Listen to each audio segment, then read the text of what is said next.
Sir Keir Starmer might limp on, but today is the day the Labour government died. Today is the day the reputation of all the Labour cabinet died. Keir Starmer was on the brink. Tonight wasn't disorder, it was exposure. A Prime Minister stood there and effectively confirmed he knew exactly what was happening and pushed forward anyway. The room applauded. Supporters rushed to defend the indefensible. And in that instant, a boundary was crossed that can't simply be erased. If this doesn't raise serious consequences, then what does? This is what it looks like when a government elected on promises of integrity chooses self-preservation over standards, when holding power outweighs protecting principle. Loyalty becomes a liability, silence becomes currency, and the moral high ground quietly slips away. This isn't rumor or theater, it's a reckoning, and it may be remembered as the day credibility gave way to convenience. But why? Why was he in this mess? It's because he appointed the friend of the world's most notorious paedophile to the position of US ambassador. And he's confirmed on record that he knew Mandelson was still friends with Epstein when he appointed him. Can the Prime Minister tell us, did the official security vetting he received mention Mandelson's ongoing relationship with the paedophile Jeffrey Epstein? So clear. Yes, it did. Let's cut through the noise. Keir Starmer acknowledged on record that security checks had identified Peter Mandelson's past association with Jeffrey Epstein, and he approved the appointment anyway. No confusion, no grey area, just a deliberate decision. This wasn't oversight, it was judgment exercised in full awareness. Now Labour insists the broader context outweighs the concern, as if experience can neutralise association. But when someone with documented ties to a disgraced and convicted criminal is cleared for one of Britain's most sensitive diplomatic roles, the real question isn't about optics, it's about standards. If that threshold doesn't trigger consequences, then where exactly is the line? And if this moment passes without accountability, what message does that send about the bar for leadership going forward? Yeah, so Keir Starmer sacrificed his closest ally and chief of staff in a bid to save his premiership. But will that be enough to calm the storm, or is the Prime Minister dangerously close to checkmate? But you know, I keep on reading that Starmer is a man who is a decent man who oozes integrity. This man doesn't have a scrap of integrity. If he did, he wouldn't have thrown his friend, Morgan McSweeney, who helped him get the Labour leadership, who helped him get into power to be Prime Minister. He would not have thrown him under the bus. If he had a shred of integrity, he would not have appointed Mandelson and then let his advisor take the blame, take the fall for it, because advisors advise, leaders decide. When the pressure intensified, Starmer didn't take responsibility. He shifted the weight. His closest ally, Morgan McSweeney, stepped down so the Prime Minister wouldn't have to. But let's be clear, advisors recommend, leaders decide. Westminster runs on that basic truth. Yet when the fallout hit, it was the advisor who absorbed the shock while Starmer remained firmly in place. That's not decisive leadership, that's survival dressed up as protocol. And if loyalty at the highest level can be sacrificed to shield the top job, what does that say about how expendable everyone else really is? And today, every single Labour cabinet minister decided they would support him. Every single one of them. Even Angela Rayner backed him. Look at all these tweets here. It's almost like they had a gun held to their head and they were told to do it, isn't it? New Deputy Leader Lucy Powell did an interview praising Starmer, boasting about how great he is under pressure.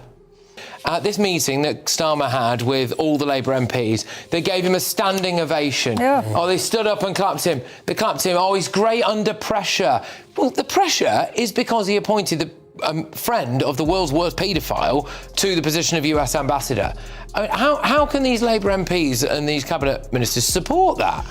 A standing ovation, pause on that. Labour MPs rose to applaud a Prime Minister facing serious questions over an Epstein-linked controversy. That wasn't a show of strength, it looked like instinctive self-preservation. Not a single cabinet minister stepped aside. Not one publicly drew a firm ethical boundary. Even senior figures closed ranks.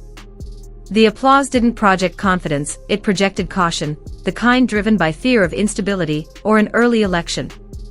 And that sends a stark signal to the public. Political survival appears to outrank public standards.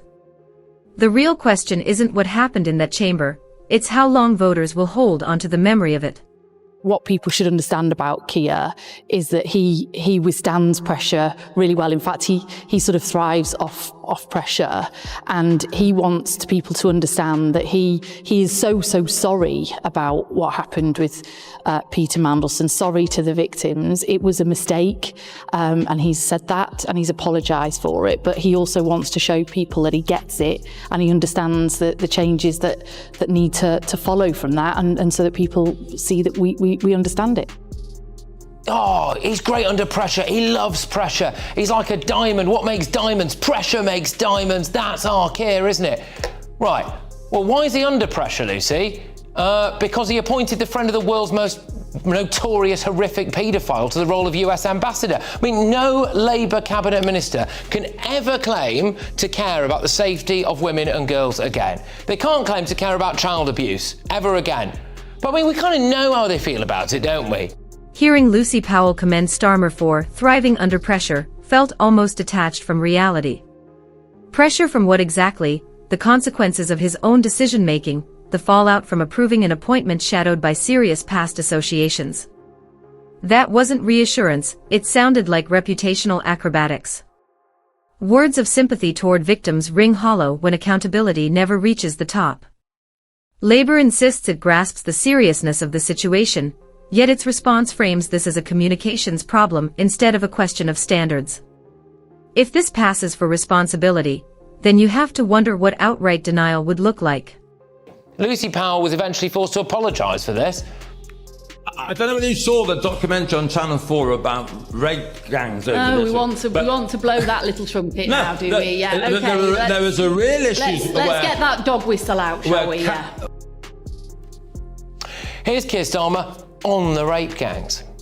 And when politicians, and I mean politicians, who sat in government for many years, are casual about honesty, decency, truth, and the rule of law, calling for inquiries because they want to jump on a bandwagon of the far right.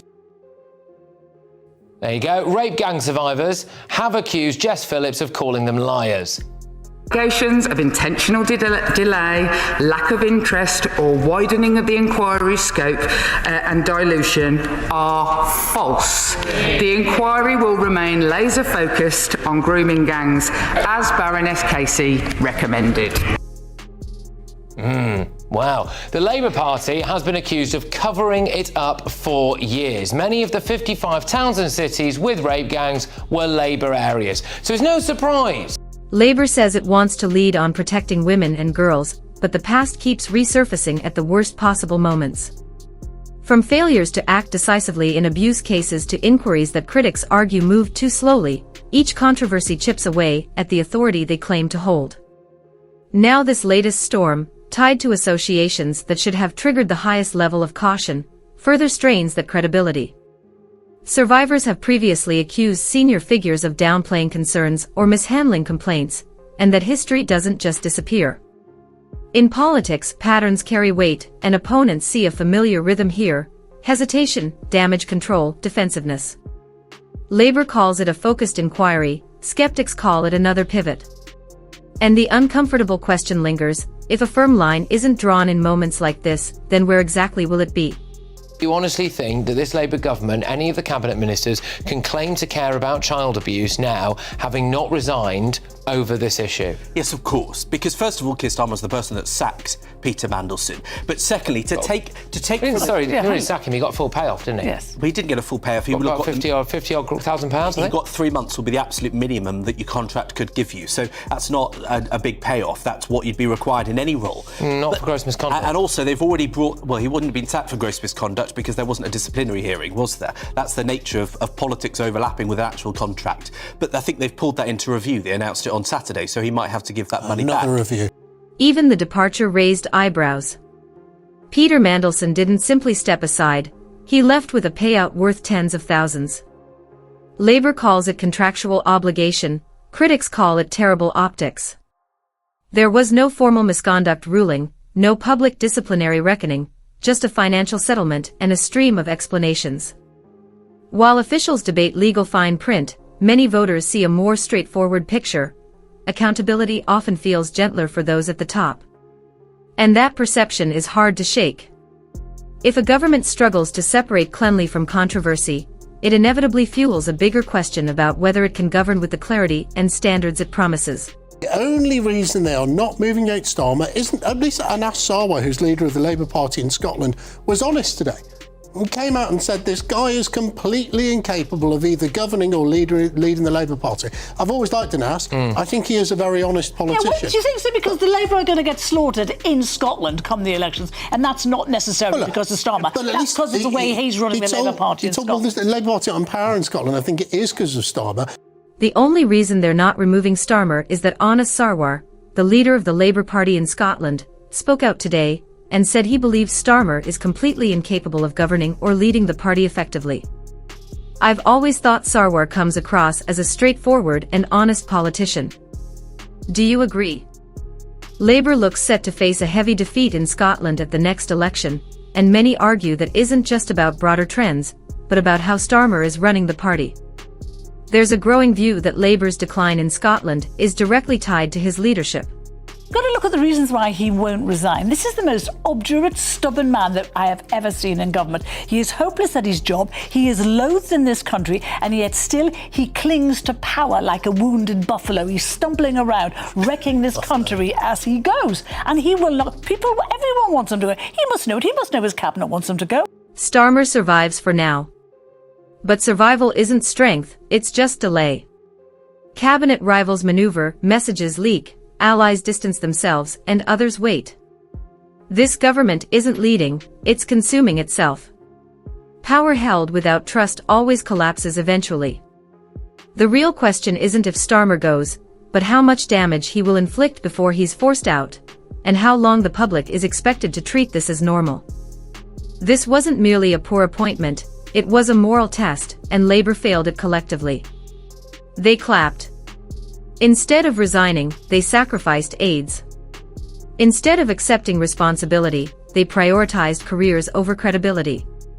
And the question that will shadow them through every election, interview, and doorstep conversation is this: if knowingly elevating the close associate of Jeffrey Epstein isn't a red line, then what could possibly be? If you're tired of politicians escaping accountability, hit like and make your voice heard. For fearless, no-spin political truth every week, subscribe now. This fight is only beginning.